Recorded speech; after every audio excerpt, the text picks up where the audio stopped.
Мынча караңгы, бир да жарык жок. Айыл өкмөтүнө жазайчы. Өзү көрсүн. Так, караңгы. Бир жарык жок.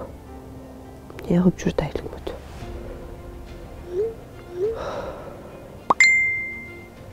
Саламатсызбы, жөнөкөңүз үчүн рахмат. Бул маселе боюнча айыл өкмөтүнө бир ой бар дейт.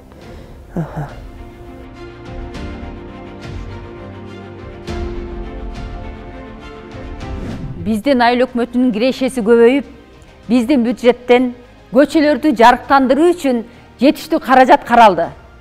Жакында бизде заманбап көчө жарыктары орнотулат.